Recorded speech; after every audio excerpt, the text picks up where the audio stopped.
But today we've got a very special guest lined up for you all the way from Hong Kong. Of course, also participating in the Morning Star conference in the electronic format this time round. Because of COVID, they're having a digital conference.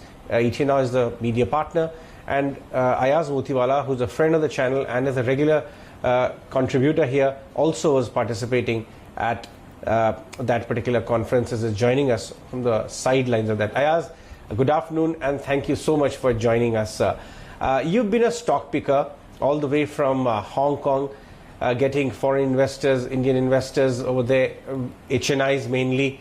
How did your 6 months of this particular pandemic work for your portfolio? So if you could just share, how did you churn your portfolio? Did you buy the dip, or were you just observing? How did you actually navigate these last 6-8 months of pandemic as a fund manager? I'd start off by saying that, in the lead up to the sort of the bottom, as it's been called by the market, into March and April, I think a lot of people were very frozen, including ourselves, in terms of how the markets were reacting to and what the businesses how the businesses would be affected. And at one point in time, the market in the sort of the last week of March was not very discerning, and so all businesses were beaten down and indices were down, as we know. And then over time, it became pretty apparent that there were some businesses which will be less damaged or maybe net beneficiaries out of the COVID crisis, and some would remain damaged and have a much later recovery. And so we were in our own ways trying to figure that out. We did have a couple of those type of businesses, one being a mall operator, and so we basically sort of decided to cut those positions as we could understand that these things may take some time to come out of the crisis. The other, and now saying it in hindsight 6 months later, was the duration of the lockdown. That wasn't very apparent when the lockdown was initiated. And as it comes out now, after 2 quarters of results, that was clearly the month of April and another 15 days of May, where things were really locked up. And that showed in the corporate performance for Q1 for companies starting in April as their financial year. And as we note the Q2 numbers, which are just sort of coming by, there has been a pretty rapid movement towards normalcy. And so the market, in its wisdom, has treated that quarter as an exceptional quarter on numbers, basically, and moved on from there.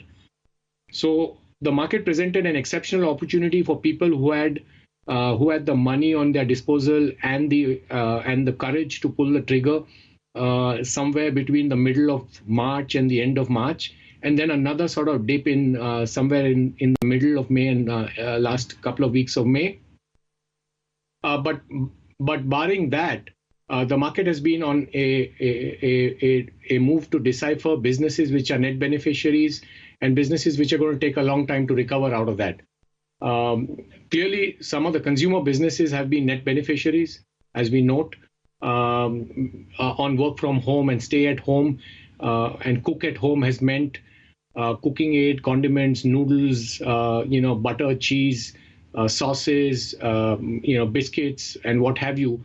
These are some of these businesses which have really benefited out of, people not eating street food and food outside. In the first phase, dine-in was a big challenge. Restaurants were shut, deliveries were shut. And then over time, deliveries have opened up. Societies which had blocked out all those people have also permitted that. Ayaz, talk to us about what have you been researching lately? What kind of companies are you taking a look at much more closely as perhaps prospects for your portfolio later on? Or what kind of changes are there on your drawing board as far as your portfolio is concerned? I would put it this way that in the first quarter of the last 2 quarters that we talk about, clearly our portfolio was positioned a lot more defensively into consumer, IT, and pharmaceutical type of businesses. and we are trying to partly take some profits out of those and move into slightly more recovery type or cyclical type names, quality cyclicals, if you will. And so we are looking at our existing positions in auto and scaling some of them, auto parts as well. We are looking at other businesses which are derivatives of a steel cycle or a mining sort of recovery, etc. And there are some very, very interesting niche sort of businesses.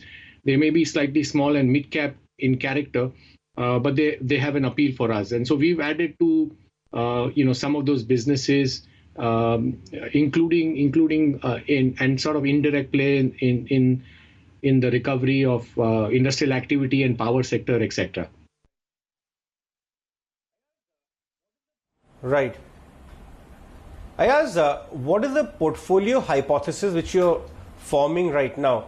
If one were to take into account next 3 to 5 year period, what's your hypothesis for markets? The backdrop is very interesting. We've had a pretty ordinary sort of nifty EPS growth environment, not only the recent 3 years, which have been pretty tough with a lot of macro external events, but even the last 5-7 years. We are talking about a 4 to 5% sort of nifty growth, and that's what has been the kind of share price performance looked at on the last 7 to 10 year basis in India, in sort of rupee terms on a total return basis. The point here I'm trying to make is that the market has gravitated towards a shrinking universe of growth companies because we are looking at India as a growth market, and that universe has shrunk over time. It has come down to the troika of the FMCG, pharma, and IT businesses, and a few financial services stocks, which is the narrowing down of the universe. And at every juncture, investors, including ourselves, we've put down these bets on hoping that there is a order book recovery, there is an industrial capex cycle, there is there's a sharper and a longer duration rural growth story, etc. And quite a few of these expectations have been belied in the last, I would say, 3 to 5 years. Having said that, we are indeed placing bets again on these hopes that the cycle is going to come back, it's going to be turning around, and maybe the COVID-related shock is taken very positive by entrepreneurs, where they step up capacity. We are hearing that about capital investment plans by a lot of corporates from diverse sectors, deeply sort of cyclical and industrial, such as cement and steel. Ayaz, allow me to come in over there. Auto ancillary is something very interesting you're talking about. You've been holding chemical names also for some time. What are you doing there? And are you seeing much more value in mid and small cap at this juncture? I think we've been very, very happy beneficiaries out of the move, including sort of EPS generation by these companies and the market rewarding them with excellent sort of share price performance over the last 3-5 years. Names like Atul or Vinati Organics and a host of other names have made a lot of money for ourselves and investors. That being said, and the commentary on the China plus one and other such making a certain discourse is an appeal for maybe others. But for us, we are happy to have taken some money off the table, and I'm happy to say that we've taken some of these gains because we think some of these stocks are appreciably ahead of their times in terms of where valuation should be and where earnings are expected to come. So that is on one particular sector that you asked about. The relative opportunity on small mid-cap versus large cap on an extended time frame, the squiggles of returns on both the large cap and the small mid-cap indices are pretty. Ayaz, what kind of chats are you having with some of your portfolio companies, the managements you're meeting regarding demand environment, or even regarding some of the initiatives these guys are taking in order to really make their balance sheets much more lighter, perhaps more efficiencies in their business models? Give us some feedback on that. So I think, again, back to the 2 quarters gone by, I think in the first quarter, the commentary was clearly both in private conversations and in post-result commentary or conversations on conference calls, where management called out a extreme focus on on cost control and the generation of cash and the cut down of discretionary expenditure such as advertising, travel, and as such, that has gradually sort of shifted towards opening up of businesses as unlock 1, 2, and onwards, where businesses are now focused on reaching a sort of a lower sustainable level of cost structure, but are focused on growing their businesses, their top line. They want to get salesmen out in the field as much as is permitted. They want to reach out to customers in the existing channel and in a newer form of it. We've also seen lots of small and big companies more on the softer consumer side of the business launching a slew of new products and categories with the health and hygiene as the big focus. But on the hygiene and the sanitation side, we also know a lot of other companies from chemicals to who all. Ayaz, what kind of numbers are you looking at of your portfolio right now in terms of earnings growth 12 to 24 months far out? You must have reworked the numbers lower, or even the management must have reworked them lower, but still, after adjusting for the new environment, what kind of earnings growth are we talking about? The reason I ask you is that eventually the stock price growth or the portfolio growth will follow earnings. So what kind of alpha can be generated there? So that's the point I want to learn from you. At the first quarter, when we were going through that, it looked like that the whole FY21 ending in March 21 would be a washout and an off year. But clearly, some of our portfolio companies have actually come in and reported pretty decent numbers in the first quarter and then further growth on that in the second quarter.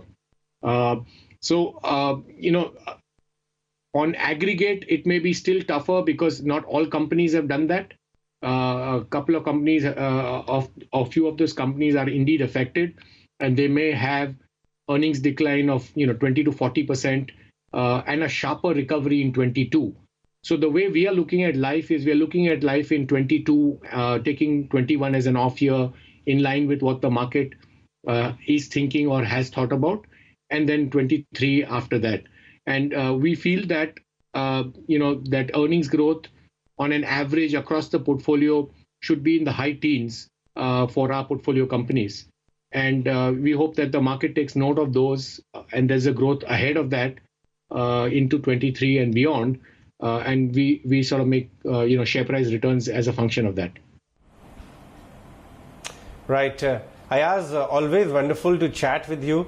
Thanks so much for your time, and good luck for generating the alpha as far as your portfolio and for your clients is concerned. Thanks very much for your time. That was Ayaz Motiwala from Hong Kong, from the sidelines of Morningstar Conference. Time for a very short break. On the other side, we'll talk earnings. Bajaj Electrical earnings have come out. We'll get the management to talk about the quarter gone by after this break.